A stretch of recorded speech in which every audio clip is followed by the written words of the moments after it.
এবার চলুন জলপাইগুড়িতে দুটো হাসপাতাল, একজন ডাক্তার জলপাইগুড়িতে। ও আচ্ছা আচ্ছা, না না না, মানুষের নয়, গরু ছাগলের হাসপাতাল, সেই কারণেই এত অবহেলা। শান্তনুর সঙ্গে কথা বলবো। শান্তনু, কতদিন ধরে এই অবহেলা? গরু ছাগল এরা তো আর মানুষ নয়, এদের জন্য আর করে কি হবে? তাই তো এমনিতেই স্বাস্থ্যকেন্দ্রগুলোতে আমরা দেখি ডাক্তার নেই, পরিষেবা নেই, আর এখানে গরু ছাগলের হাসপাতালে কে ডাক্তার দেবে? দেখো অয়ন্তা, গত কয়েক বছর ধরেই কিন্তু এই সমস্যায় ভুক্তভোগী জলপাইগুড়ির বিভিন্ন প্রাণী স্বাস্থ্য কেন্দ্রগুলো। জলপাইগুড়ি সদরের এই হাসপাতালে কিন্তু গত কয়েক মাস ধরে কিন্তু একজন চিকিৎসক দিয়ে চলছে। তার ফলে প্রায় দুটো হাসপাতালের ব্যবধান 26 কিলোমিটার, 18টি গ্রামের মানুষ কিন্তু এর উপর প্রত্যক্ষভাবে নির্ভরশীল। আর সেই মানুষগুলো যখন চলে আসছেন, তখন এক হাসপাতালে দেখছেন চিকিৎসক আছে, তো আরেক হাসপাতালে চিকিৎসক নেই। যে হাসপাতালে চিকিৎসক থাকছে না, সেই হাসপাতালের যারা প্রাণী পালক রয়েছেন তাদের চরম সমস্যায় পড়তে হচ্ছে, এবং বিভিন্ন সময় তাদের দেখা যাচ্ছে প্রাণীগুলোর মৃত্যুর ঘটনাও ঘটছে। সেক্ষেত্রে এগিয়ে আসতে হচ্ছে ফার্মাসিস্টকে। ফার্মাসিস্ট এগিয়ে এসে প্রাথমিক চিকিৎসা করছেন, কিন্তু তাতে কিন্তু সন্তুষ্ট হতে পারছেন না স্থানীয় মানুষজন, কারণ এই সকল প্রাণীদের উপরই কিন্তু তারা আর্থিকভাবে অনেকটা নির্ভরশীল। গরু, ছাগল, ভেড়া থেকে শুরু করে একটা হাসপাতালের সঙ্গে আরেকটা হাসপাতালের দূরত্ব 26 কিলোমিটার, একজন ডাক্তার। কি বলছেন সাধারণ মানুষ দেখি? না, ডাক্তারবাবু পাইনি, ডাক্তারবাবু আজকে বসেনি, যে আরেকজন উনি বসছিলেন, উনি দেখছেন। আমার ছাগলটা অসুস্থর জন্য আমি নিয়ে আসছি। ডাক্তারবাবু থাকলে আমার ভালো হতো, ডাক্তার বুঝতে পারতো জিনিসটা। সমস্যা হচ্ছে এই যে আমার ছাগলটা হচ্ছে কুকুরে কামড় দিছে, হ্যাঁ, মানে ডাক্তারবাবু না থাকাতে আমাদের একটু অসুবিধা হচ্ছে, হ্যাঁ, ভালোভাবে চিকিৎসা করতে পারতেছি না। আর যে ডাক্তার 22 কিলোমিটার না 26 কিলোমিটার যাতায়াত করেন, ফার্মাসিস্ট যাতায়াত করেন, কারণ গরু ছাগলের ডাক্তার তো কি আর এমন তাদের গুরুত্ব। দেখুন তারা কি বলছেন।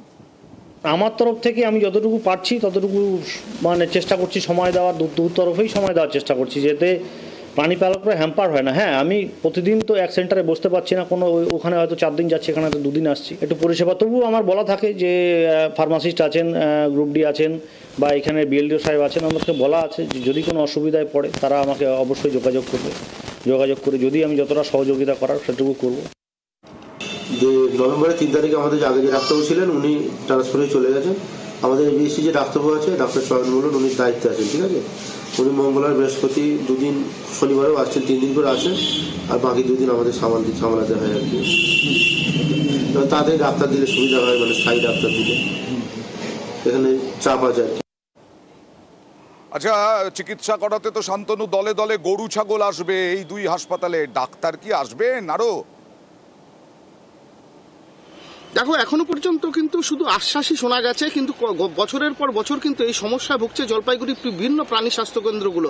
দেখা যাচ্ছে যে একটা চিকিৎসা কেন্দ্রে একজন চিকিৎসক যিনি থাকেন তার উপরেই নির্ভর করতে হয় গোটা হাসপাতাল। তিনি ছুটিতে গেলে বা কোনো কারণে বাইরে চলে গেলে কিন্তু পুরো হাসপাতালটি সামলাতে হয় প্রাণীবন্ধু অথবা ফার্মাসিস্টদেরকে। এই সমস্যা কিন্তু দীর্ঘদিনের, যদিও আধিকারিকরা আশ্বাস দিচ্ছেন দ্রুত সমস্যার সমাধান হবে, কিন্তু কবে হবে সেটাই কিন্তু বড় প্রশ্ন। কারণ প্রাণী পালকরা কিন্তু প্রতিদিনই এইরকম এক একটি হাসপাতালে গিয়ে হয়রানির শিকার হচ্ছেন, এবং তার ফলে কিন্তু তাদের মধ্যে একটা রীতিমতন ক্ষোভ তৈরি হচ্ছে, কারণ এই পোষ্যগুলোর উপর তাদেরকে অনেকটাই আর্থিকভাবে নির্ভর করতে হয়। কারণ আসলে নিউজ 18 বাংলার দর্শকরা অনেকে বলতে পারেন, আপনি যেভাবে অন্য ক্ষেত্রে মেজাজ দেখান, জোরে জোরে চিৎকার করেন, এটা কেন করছেন না?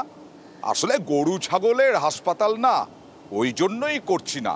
আপনারাও কিছু করছেন না, আমি আর করে কি করব? তবে ডাক্তার আনুন, তারা মানুষ নয় বলে তাদেরকে অবহেলা করবেন না। বিওমএইচ কি বলছেন দেখুন, আশ্বাস তো দেবেনি।